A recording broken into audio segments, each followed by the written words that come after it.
오늘은 제7계명 간음하지 말라는 명령을 저희가 좀 함께 상고해 보도록 합니다.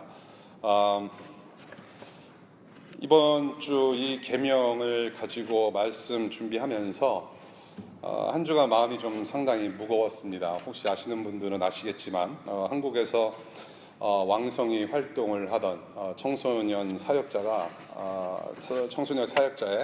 그런 성범죄가 드러났습니다. 수년 동안 여고생을 범했고요. 몸과 마음을 갈기갈기 찢어놓은 사건이 드러났습니다. 목회자로서 본이 되어야 되고 한 명이 그런 오히려 성범죄 피해자들을 보듬어줘야 되고 보살펴야 하는 그런 목회자가 이렇게 끔찍한 범죄를 저지른 이 상황에서 한 명의 목회자로서 교우 여러분들께 간음하지 말라는 말씀을 어떻게 드릴 수 있을까? 어떻게 설교할 수 있을까? 죄송한 마음과 또 착잡한 마음 금할 길이 없었습니다. 그래서 오늘은 이 계명이 주시는 의미가 무엇인지, 그 기본적인 의미가 무엇인지 그냥 간단히 제가 요약해서 말씀드리는 것이 좋겠다는 생각을 했고요. 그리고 이제 설교 뒤쪽에 하나님께서 주시는 지혜가 무엇인지 그냥 간단히 나누고 그리고 우리가 기도로 끝났으면 좋겠다는 생각을 합니다. 오늘 본문 출애굽기 20장 같이 펴시겠습니다. 우리 성경책 가지고 계신 분들 출애굽기 20장 1절부터 17절 10계명의 말씀 다시 저희가 읽겠습니다. 오늘은 이현진 교우님께서 나오셔서 오늘 본문을 읽어주시겠습니다.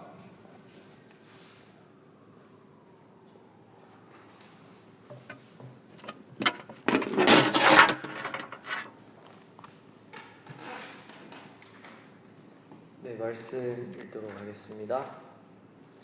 이 모든 말씀은 하나님이 하신 말씀이다. 나는 너희를 이집트 땅 종살이하던 집에서 이끌어낸 주 너희의 하나님이다.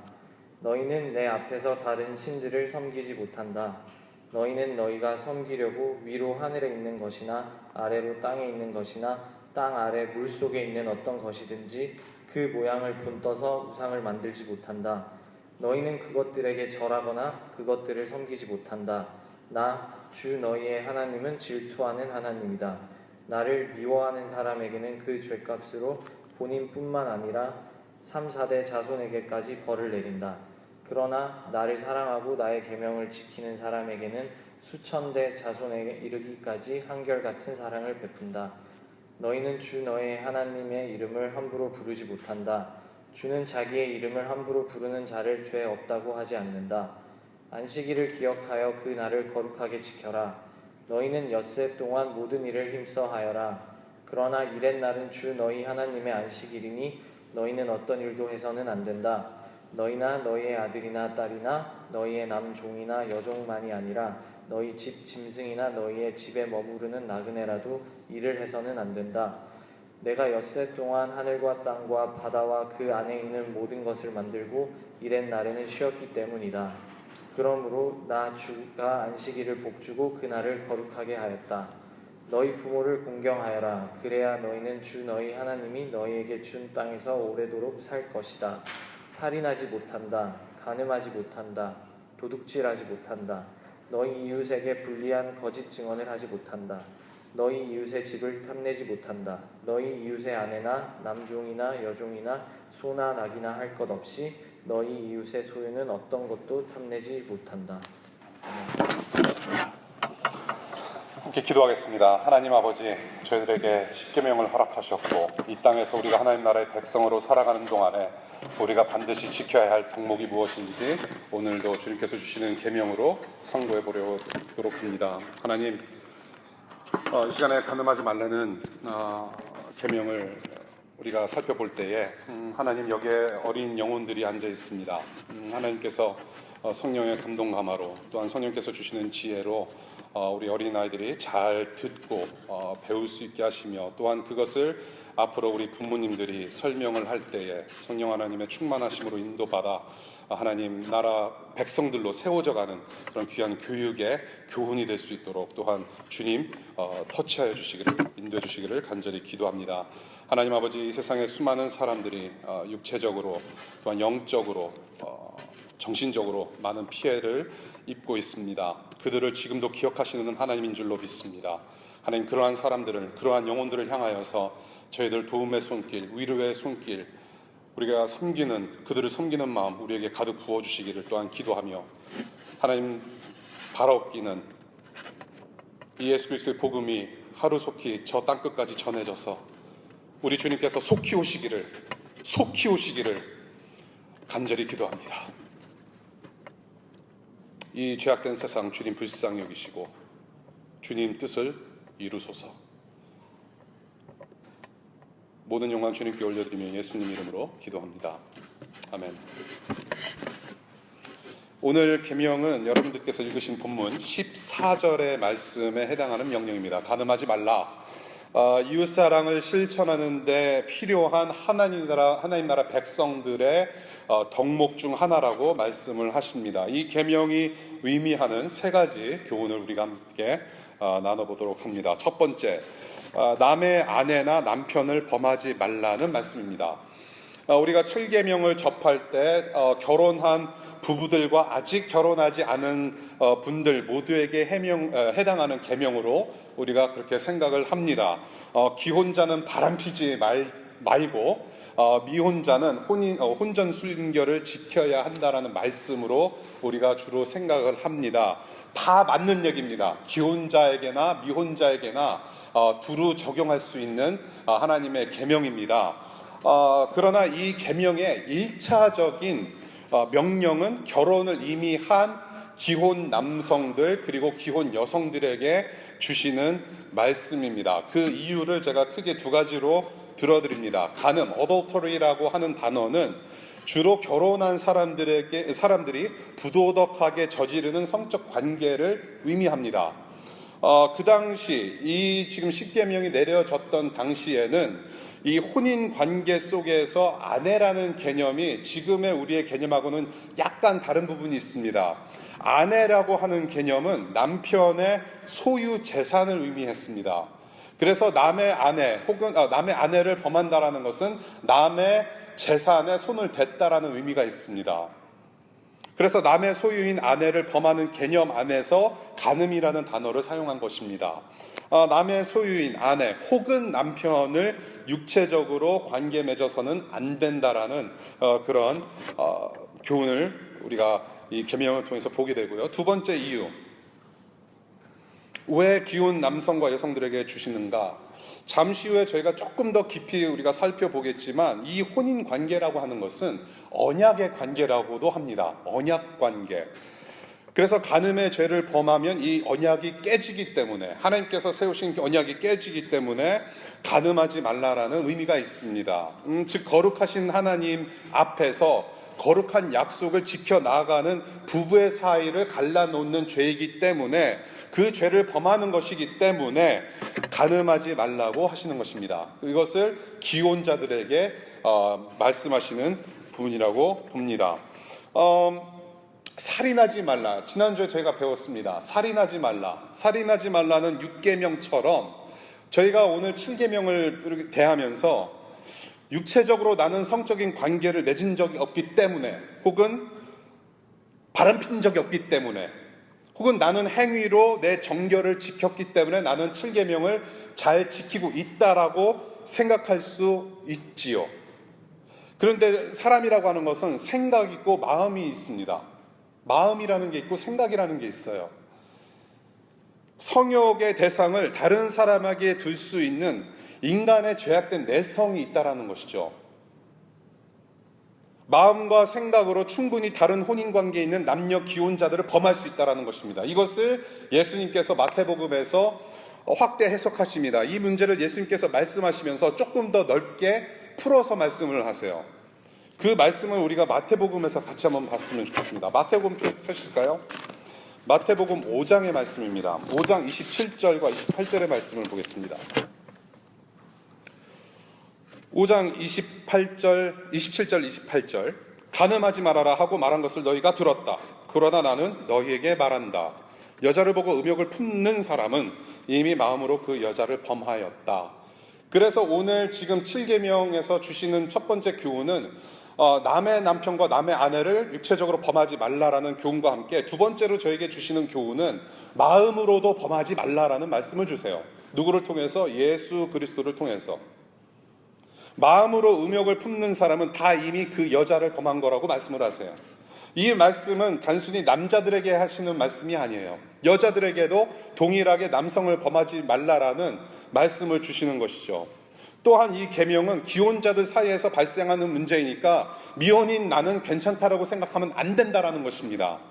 기혼자, 미혼자 할 것 없이 마음에 품을 수 있는 잘못된 음욕을 금하라는 말씀인 것이죠. 그래서 이 7계명을 단순히 우리는 기혼자에게 주시는 말씀이다. 맞습니다. 1차적으로는 기혼자에게 주시는 말씀이지만은 2차적으로는 모든 미혼자들에게, 모든 사람들에게도 적용할 수 있는 하나님의 계명이라는 것을 우리가 예수 그리스도의 가르침을 통해서 볼 수 있다는 것이죠. 제가 지금 잘못된 음욕이라고 제가 표현을 했습니다. 잘못된 음욕. 사실은 오늘 말씀이 상당히 19금인데요. 제 아들도 있고 이게 오늘 하필이면 방문하신 분들이 계시는데 우리가 좀 배워야죠. 제가 잘못된 음욕이라고 말씀을 드렸습니다. 이 잘못된 음욕은 잘못된 성욕이라고 얘기를 할 수 있는데요. 이 성욕은 사실 나쁘거나 더러운 것이 아니에요. 지금 우리가 왜 웃냐면은 우리 안에 잘못된 그런 사고, 잘못된 개념이 들어왔기 때문에 약간 슬쩍 창피해서 웃거나 그런다라는 것이죠. 이 성 자체는 아름다운 것입니다. 그리고 성욕 또한 아름다운 것입니다. 이것은 하나님께서 창조하실 때 이미 다 디자인해 놓으신 거예요. 그러한 욕망, 그러한 마음을 갖게 하셨고요. 성 자체를 아주 아름답게 만드셨다라는 거죠. 이 성을 부부 가운데 즐기게 하셨고 기쁜 마음으로 즐기게 하셨고 또 이 성관계를 통해서 자녀를 생육하고 번성하는 복을 누릴 수 있는 통로로 마련해 주신 거죠. 사람은 감정 없이 애 낳는 기기가 아니잖아요. 성욕 없이 어떻게 애 낳습니까? 그렇죠? 솔직히 말을 해서 이것을 우리가 좀 창조 시기로 되돌아가서 한번 생각해 봤으면 좋겠습니다. 아담과 하와를 지으신 하나님께서 이 둘을 부부라는 언약 관계로 세워주셨어요. 이 둘이 벌거벗었어도 아무런 수치를 느끼지 않는 그런 관계를 만드셨어요. 그것이 하나님께서 창조하신 모습입니다. 그리고 성적 욕망을 통해서 성적 관계를 맺게 함으로 생육하고 번성하게 하셨고 하나님의 뜻을 이 땅 가운데 마음껏 펼칠 수 있도록 하나님께서 배려해 주시고 은혜 주셨다라는 것이죠. 그런데 이 둘이서 죄를 짓습니다. 이 두 사람이서 죄를 짓고 나서 가장 먼저 한 일이 뭔가요? 서로 벌거벗은 모습을 보고 수치를 느끼고 창피해서 나뭇잎 엮어서 가렸다라는 것이죠. 진정한 성문화와 성적 욕구가 타락하는 순간이 바로 이 순간이라는 것이죠. 서로의 벗은 모습을 보고 창피하게 느꼈다. 원래 그렇게 하지 않아도 되는데 창피하게 느꼈다라는 것이죠. 그리고 창피하니까 주변에 그런 구석기 시대도 아니고 대충 나뭇잎 주워다가 그 당시 패션 디자인 나뭇잎 엮어다가 대충 가린 거죠. 그러면서 바람이 불면은 나뭇잎 하나둘 떨어지고 또 그거 주워다가 또 챙겨서 가리고 얼마나 불쌍한 인간들입니까? 그러한 모습으로 우리가 변질됐다라는 것이죠. 저는 이 모습을 보고 저는 하나님과 이혼했다라고 저는 표현하고 싶어요. 하나님과 이혼했다. 죄악이 들어오면서 하나님과의 언약 관계가 끊어졌고 우리는 서로 수치심을 느끼고 서로 창피함을 느끼고 잘못된 성욕, 성문화, 잘못된 성욕 모든 것이 부패해서 하나님과의 관계가 단절인데 저는 이혼의 모습이라고 저는 봐요. 동시에 아담과 하와가 저는 이혼했다라고 저는 봅니다. 결혼을 한 모습으로 물론 살아가고 애를 낳습니다. 근데 이때 비로소 참된 결혼의 모습이 깨졌다라는 것이죠. 서로 가릴 게 있다라는 것입니다. 그래서 타락과 함께 동시에 성에 대한 개념이 부패되고 뒤틀려지게 되면서 잘못된 타락된 성문화가 생겨났다라는 것이죠. 성욕은 잘못된 것이 아니에요. 성적 욕구는 좋은 것이에요. 그런데 그 욕구를 만족시킬 수 있는 하나님께서 지정하신 남편과 아내 이외의 다른 사람들에게 분출하는 것이 문제가 되었다는 것입니다. 지금 우리의 삶의 모습이에요. 이렇게 타락한 성욕과 성문화의 특징이 뭔가요? 지금 여러분들이 겪고 있는 온라인 상에서 오프라인 상에서 혹시는 여러분들이 지금 겪고 있는 상황일지도 모르겠습니다. 이 잘못된 이러한 문화들의 특징이 무엇이냐면 자기 만족을 위한 자기 중심성으로 변질됐다는 것이에요. 하나님께서 디자인하신 그런 성문화는 내 부인에게, 내 남편에게 즐거움을 가져다주고 함께 즐길 수 있도록 만들어진 것인데, 이 결혼하기 전 혹은 다른 사람과 외도할 때에는 자기중심적이라는 것이죠. 자신의 욕구를 충족하기 위해 잘못 사용되어지고 있다라는 것입니다. 죄의 특징이 이래요. 죄의 특징이 뭔가요? 내가 하나님입니다. 하나님께서 하나님이 아니시고 이제는 내가 하나님이야. I am God. I'm in control. My life is in my hand. 내 삶을 내가 컨트롤하는 거예요. 내가 하나님이 되고 나만 생각하는 것입니다. 그것이 죄의 특징이에요. 이것이 어디에서 나오느냐? 성문화에서 나오고 성욕에서 나오고 부부관계에서도 나온다는 것이죠. 우리의 삶이 그래요. 내가 하나님이죠. 그래서 우리가 살면서 우리가 직장 생활하고 학교 생활하고 우리가 이 세상을 살아가면서 내 뜻대로 되어야지만 행복한 거라는 것이죠. 성생활에도 이러한 죄성이 그대로 스며들어 왔다라는 것이에요. 죄가 자기 파괴적이어서 이 죄의 결과는 죽음을 의미하는 것처럼 잘못된 성적 욕망 또한 자기 파괴적인 힘이 있다라는 것입니다. 이러한 모습을 가지고 결혼을 하게 돼요. 이러한 모습을 가지고 그대로 결혼 생활 안으로 이 모습을 그대로 가지고 들어옵니다. 그런 결혼 생활은 절대로 온전할 수 없죠. 이렇게 잘못된 생각을 금하는 것은 곧 거룩한 삶으로 귀환하라는 의미가 있어요. 거룩을 지켜야 된다.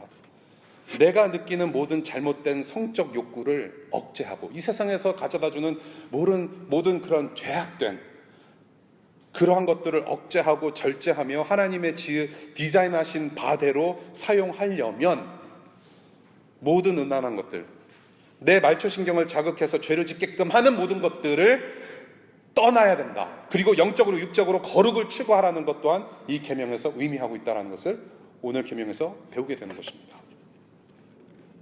마음으로도 범하지 말라. 그것이 두 번째 주시는 교훈입니다. 세 번째 교훈입니다. 세 번째 교훈, 결혼 생활을 소중히 여겨라라는 긍정적인 교훈을 우리가 배울 수 있습니다. 결혼 생활을 소중히 여겨라. 이 계명을 우리가 지금 부정형으로 보고 있습니다. 부정형은 무언가를 하지 말라라는 말씀으로 저희가 보고 있습니다. 무언가를 하지 말라는 의미 뒤에는 무언가를 반드시 지켜야 하는 긍정형의 명령이 있다라고 말씀을 드렸죠. 세 번째 교훈으로 결혼 생활, 혼인 관계를 소중히 여기라는 아주 중요한 교훈을 주신다는 것입니다. 결혼 생활을 소중히 여겨라. 아까도 말씀드렸듯이 결혼 생활은 곧 언약의 관계라고 말씀드렸어요. 언약의 관계. 언약, 즉 약속의 관계입니다. 부모와 자식, 여러분의 부모와 여러분은 언약의 관계로 맺어진 관계가 아니죠. 아들아, 딸아, 내 안에 있는 whoever it is, whoever you are, 너는 내 자식이 되고 나는 네 애비가 될 것이고 애미가 될 것이니 나와서 whatever, 내 말을 잘 들어라. 그렇게 해서 그냥 순풍 낳고 할렐루야 아멘하고 애가 팍 튀어나오고 그런 의미가 아니에요. 생물학적입니다. 자연적인 것이에요. 바이올로지컬한 거예요. 자연스러운 거죠. 여러분의 부모님들이 여러분들의 부모님 되는 것은 자연스러운 거예요. 언약의 관계가 아니에요. 그런데 남자와 여자 사이, 남편과 아내 사이는 언약의 관계라고 말씀을 하세요. 약속의 관계입니다. 그래서 그 약속과 언약을 맺는 그 특별한 예식을 결혼식이라고 부르는 거예요. 구약에서는 결혼을 하나님께서 자기 백성과 맺으신 그런 하나님이 우리의 하나님이 되시고 우리는 하나님의 백성이 되는 그 언약이라고 얘기를 해요. 그것을 언약이라고 얘기를 해요. 하나님께서 하나님 되시고 우리는 하나님의 백성이 되는, 그것을 약속이라고 표현합니다. 그리고 신약 성경에 와서는 이 언약을 바탕으로 해서 결혼을 그리스도와 교회, 그리스도와 여러분들, 그리스도와 하나님을 믿고 살아가는 모든 백성들, 하나님의 자녀들 간의 사랑으로 표현을 해요. 결혼했다라고 표현을 해요. 그래서 예수 그리스도가 신랑이 되시고 교회인 저와 여러분들이 신부가 되었다라고 표현을 합니다. 이것이 언약의 관계 속에서 보여지는 하나님 나라의 모습이에요. 이 땅에서 여러분들이 결혼이라고 하는 것은 단순히 그냥 내가 저 여자 저 남자 사랑해서 결혼해서 이제 애 낳고 행복하게 삽시다라는 것이 아니라 성경에서 말하고 있는 결혼은 이거보다 더한 거라는 것이죠. 여러분들이 결혼을 했다라는 것은, 결혼을 한다라는 것은 하나님의 영광이 드러난다라는 얘기예요. 그것이 결혼의 목적이에요. 이 결혼 생활과 가정 생활을 통해서 하나님의 영광을 드러내기 위함이라는 것입니다. 그래서 이 가정 생활과 결혼 생활을 통해서 크신 하나님 나라를 바라봐라. 하나님께서 너희들에게 주신, 우리에게 주신 사랑이 어떠하고 우리를 어떤 언약 가운데서 우리를 인도하시는지를 보라는 얘기예요. 결국에는 우리는 하나님 나라 보좌 앞에서 우리가 예수 그리스도께서 다시 오실 때에는 이 결혼이라는 게 없어요. 이제 부인, 남편, 형, 동생, 누이, 할아버지, 할머니, 우리는 한 성도로 하나가 되는 것입니다. 우리가 하나님 앞에 섰을 때는 어이구 부인 어떻게 천국 왔네? 그렇게 인사할 수가 없어요. 다 한 형제 한 자매라고 부르잖아요. 이 땅에서 우리가 결혼 생활과 혼인 생활을 한다는 것은 그 하나님의 영광을 맛보기 위해서 하나님께서 제정하신 언약의 관계, 그 언약 가운데서 우리가 체험하는 그런 사랑 가운데 우리는 하나님의 언약 가운데 있구나, 하나님의 영광을 맛볼 수 있는 그런 제도라는 것이죠. 그것이 혼인 관계입니다. 하나님과 우리 사이의 영원한 사랑의 관계를 생각하고 본받아서 이 땅에서 그 사랑을 배워가며 실현하며 하나님의 우리를 향한 크신 사랑을 알고 그 안에 거하는 관계를 체험하는 것. 이러한 큰 그림 안에서 부부에게만 정해놓으신 것이 있는데 바로 성관계라는 거예요. 육체로 하나 되는 것. 우리가 예수 그리스도와 하나 되듯이 남편과 아내가 하나 되는 것.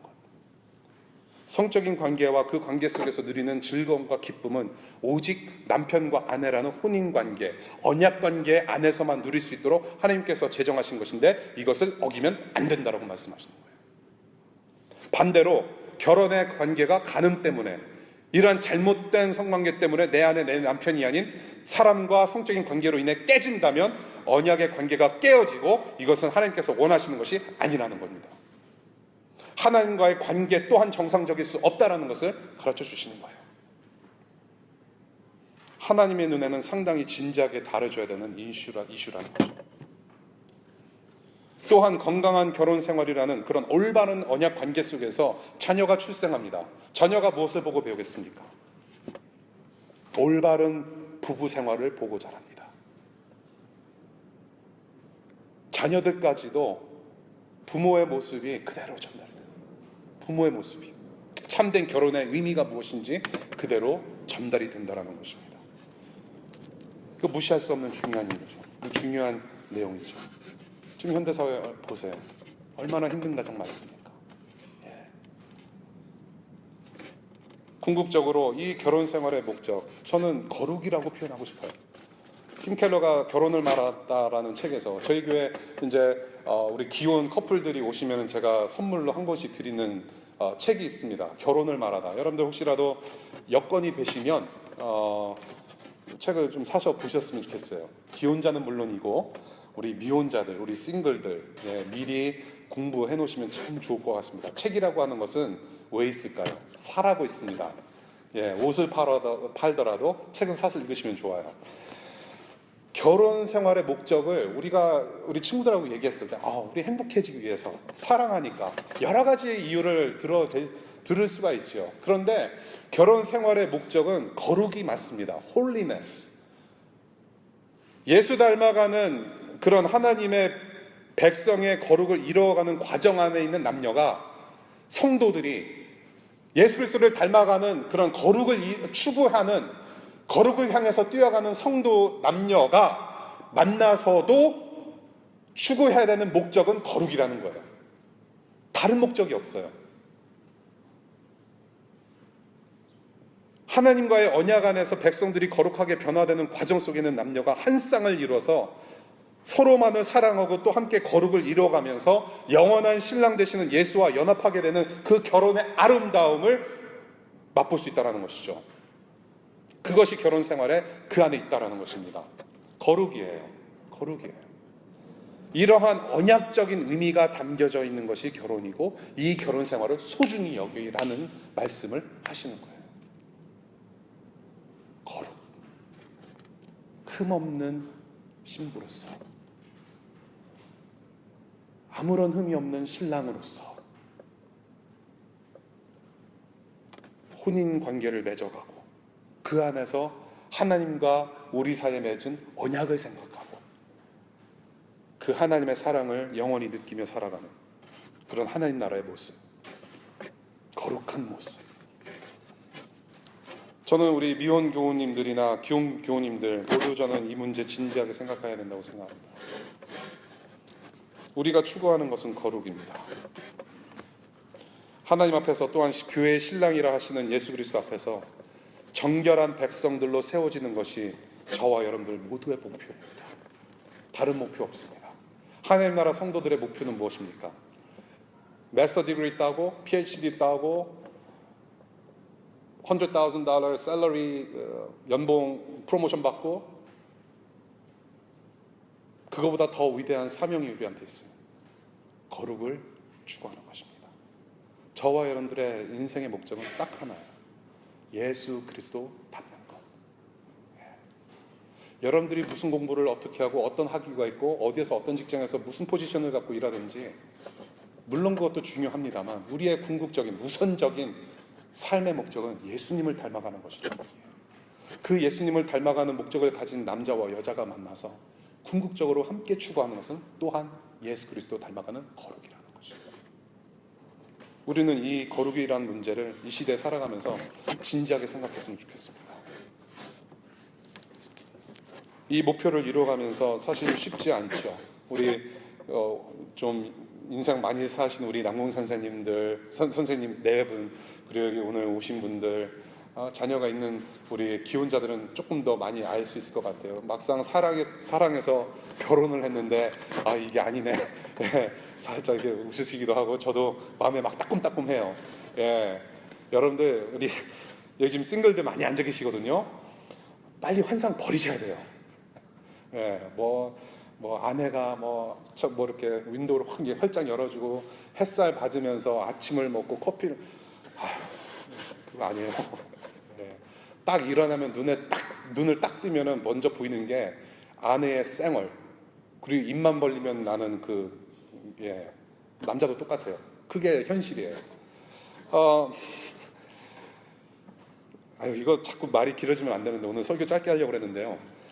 우리 한번 만났으면 좋겠어요. 그렇지 않아도 제가 많은 우리 교우님들한테도 말씀을 드린 부분인데 가을에 저희가 우리 기혼자들하고 비혼 싱글들하고 같이 1박 2일 정도 우리 조용한 데 가서 자연 속으로 들어가서 허심탄회하게 결혼이란 무엇인지 여러분들의 상상을 딱 환상을 깰 수 있는 그런 은혜로운 시간과 함께 여러분들이 미혼으로서 싱글로서 어떻게 결혼을 준비할 것인가, 또한 기혼자들은 어떻게 더 아내를 사랑하고 남편을 사랑할 것인지 좀 허심탄회하게 대화를 나눌 수 있는 그런 장을 좀 마련하고 싶다는 생각을 많이 합니다.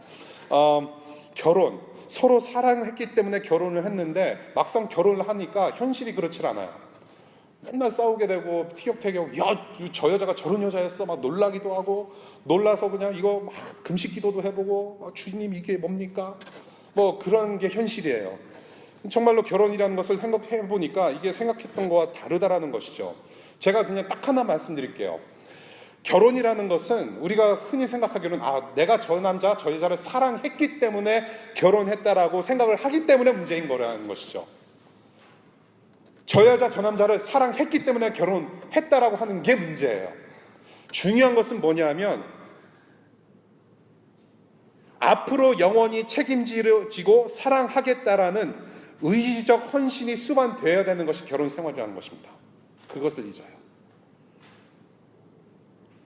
내가 이 여자 이 남자를 사랑해서 결혼했다, 거기서 끝나면 큰일 나는 것이고, 과거형 사랑에서 끝나면 되는 것이 아니고, 거기서 끝나면 큰일 나는 것이고, 미래형 사랑도 위지적으로 결단해서 내가 이 남자 이 여자를 죽어도 사랑하겠습니다, 그것이 필요하다는 거예요.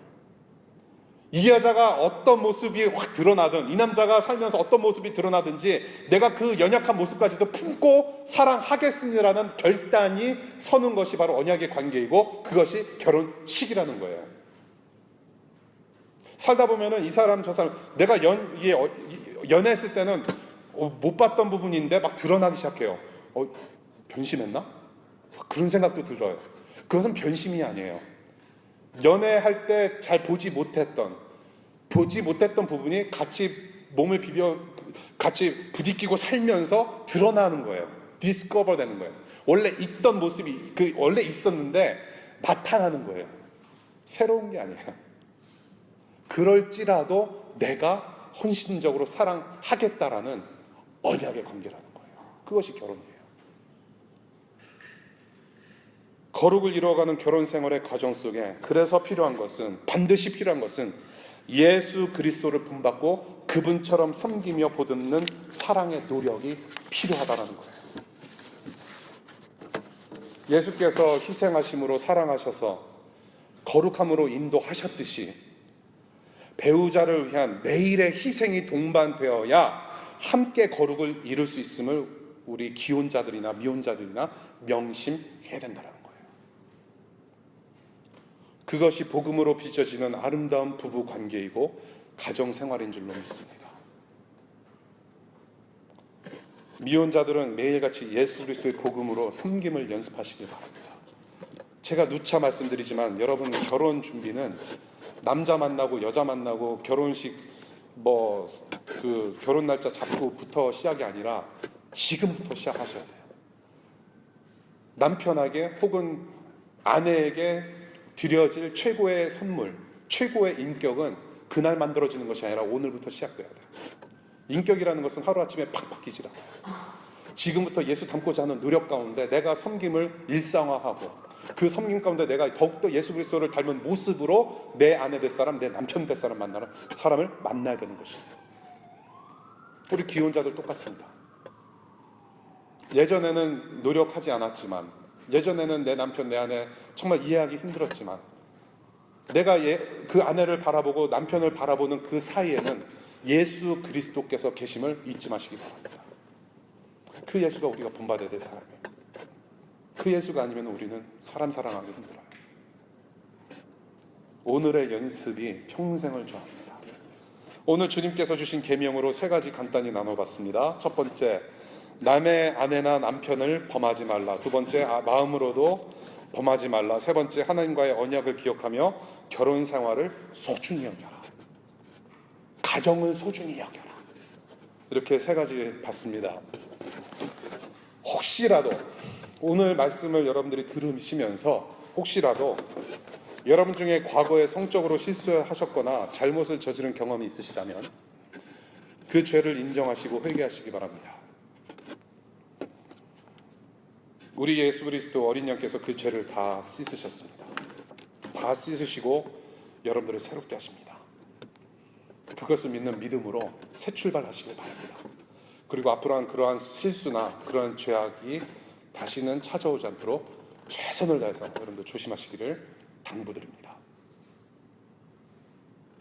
예수 그리스도는 정결한 신랑으로서 완전한 사랑을 우리에게 보여주셨습니다.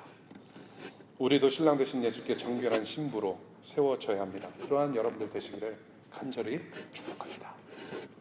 제가 준비한 설교는 여기까지입니다. DC2DC 3년 역사상 이렇게 짧은 설교 처음입니다. 더 드릴 말씀 많은데 서두에서 말씀드린 바대로 착잡합니다. 죄송한 마음이 있고요. 그래서 저는 여기까지만 하고요. 그 대신 그 범죄를 당한 피해자의 편지를 읽어드리고 오늘 말씀 마치는 것이 좋겠다는 생각을 했습니다.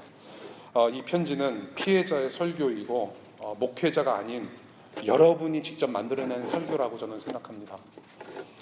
또한 이 편지는 예수 그리스도의 심정과 예수 그리스도의 지혜가 담겨있는 편지라고 저는 생각합니다. 그래서 제가 이 편지 짧진 않지만 읽어드리고 오늘 말씀 마치도록 할게요.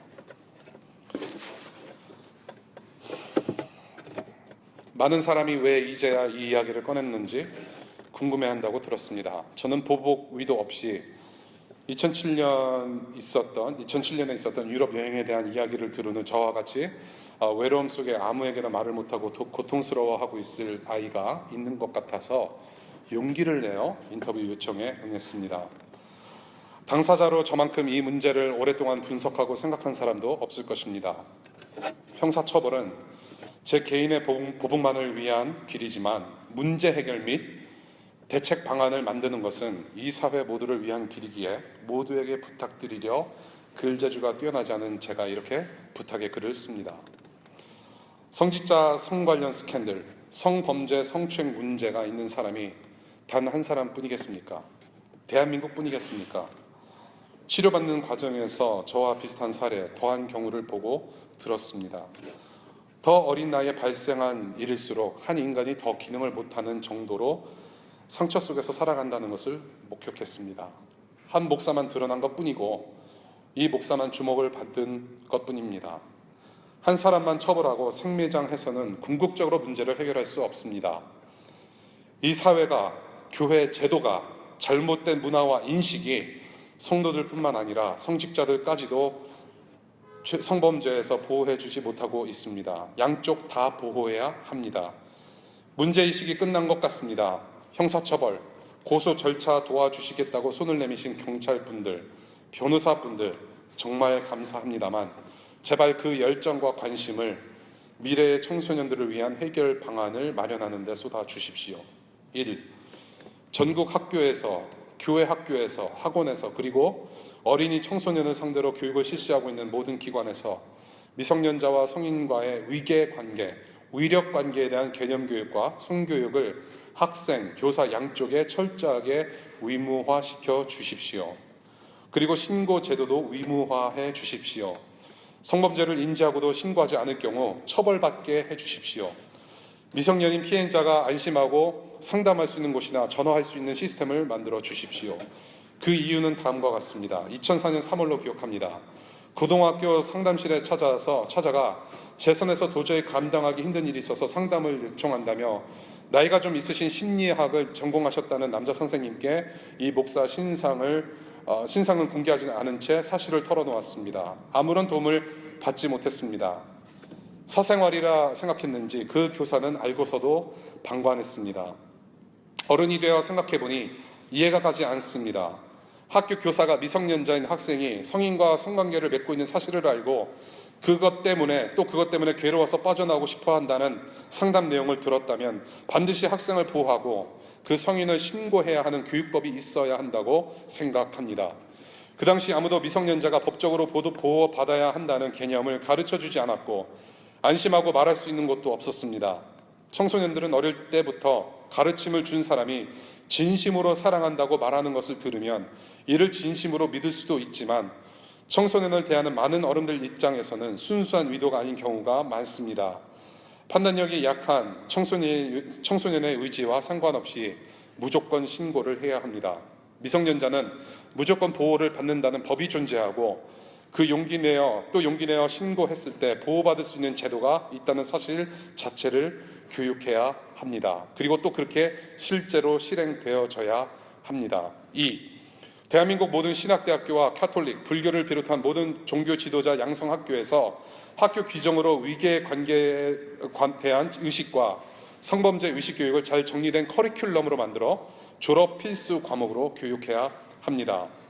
신앙과 종교적인 힘이 사람 정신세계에 어떤 작용을 미치고 그 작용으로 나아가 어린 성도가 어떻게 종교 지도자를 선망의 대상으로 우러러보게 되는지, 종교 지도자는 그 위험에 항상 노출되어 있는 직업임을 상기시키고 어떠한 규율로 성직자 자신을 스스로 보호할 수 있는지 가르쳐야 합니다.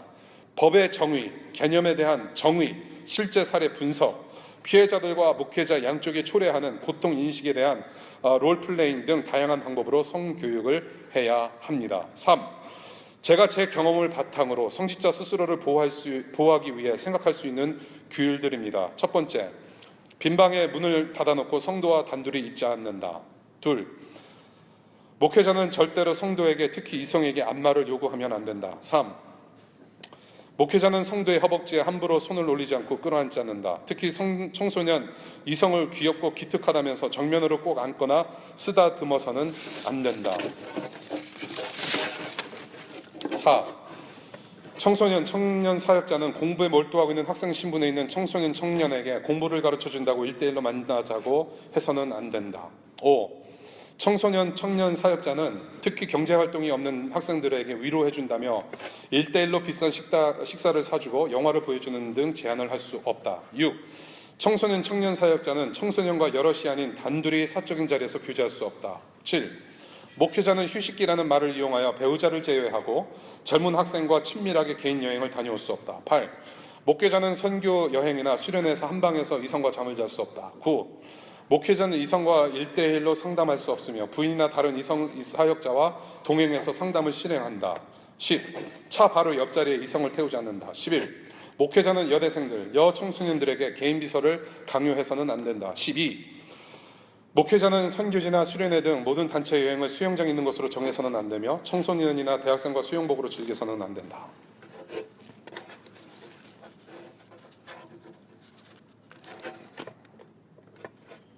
4번입니다. 한 인간일 뿐인 종교 지도자에게 절대 권력을 주어서는 안 됩니다. 특히 교회 울타리가 아닌 청소년, 청년 사역 단체일수록 다수의 위원회로 권력을 나누어 중요한 일을 결정하고 처리하십시오. 목사에게 회개하라고 이미 누군가가 진심 어린 충고로 기도문을 올렸고 여러 명이 여러 차례 잘못을 지적했는데 듣지 않고 오히려 화를 내고 또 사탄이라면서 공개 비판을 했다면 그 사람은 거의 독재자라 할 수 있습니다. 어떤 종교를 막론하고 절대 권력이 생길 수 있는 제도를 허락하는 종교단체가 있다면 그 단체는 결국 종교 지도자가 권력을 남용하도록 방치하는 셈입니다. 절대 권력을 주지 않는 것이 종교 지도자를 보호하는 방법이기도 합니다. 만약 성경을 왜곡하여 성경을 왜곡하여 여성차별적 사상을 성도들에게 가르친다면 교회 위원회가 신고를 받아 제어할 수 있도록 구조를 만드십시오. 이 목사 같은 경우 저에게 하나님께서 남성을 더 공격적이고 정복욕이 강하도록 창조하셨기 때문에 성적인 욕구가 강하며 실수하기도 쉽고 또 실수해도 용서받을 수 있다는 원리를 가르쳤고 여자는 소극적인 성향으로 창조되어 성적인 죄를 범하게 되면 큰일이 난다고 이야기했습니다. 자신과 관계가 끊어지더라도 결혼하기 전까지는 절대 성적으로 문란하게 행동하지 말라고 가르쳤습니다. 어른이 되어 생각해보니 이건 이 목사의 개인적인 소견이었습니다. 성경이 아닌 남성 지배 논리일 뿐입니다. 다른 교회들에게서도 강대상이나 설교하는 목회자들에게 여성차별적인 발언을 종종 듣습니다. 어느 한 목사는 여성이 구타당하면서도 결혼 생활을 참아내고 남편을 용서했다는 예화를 들면서 하나님이 원하시는 존경할 만한 현숙한 여인이 어떠한지 설명하는 설교를 했습니다. 이 설교를 들으면서 이 사상이 유교인지 기독교인지 어떻게 생각해야 할지 몰랐습니다. 대한민국 문화 속에 들어온 남녀 성 역할에 대한 생각을 기독교 생각과 접목해 하나님이 여성을 차별한다는 잘못된 선교를 교회 내에서 하지 않도록 신학교와 교회 위원들이 막아주십시오. 해당하는 모든 기관에서 저의 부족한 의견이라도 수렴해서 받아주신다면 정말 감사하겠습니다. 성인이 된 지금의 학생들과 자녀 세대를 위한 제 의무라 생각하기에 제안한 것뿐이니 반대의 의견이 있으시다면 그것도 인정하겠습니다. 마지막으로 지금 혹시라도 과거에 성직자와 성관계를 한 후 주의 종을 죄에 빠지게 한 내가 죄인이라는 수치심과 죄책감과 괴로움에 혼자 고문당하고 있는 분이 있다면 지금 혹시라도 목사 이름과 명예에 해를 끼치면 하나님 나라에 하나님의 이름에 누가 될까 두려워 도움을 청하지 못하고 있는 분이 이 글을 읽고 있다면 알아주세요. 당신은 혼자가 아닙니다. 외롭더라도 포기하지 마세요. 제가 당신의 아픔을 이해합니다.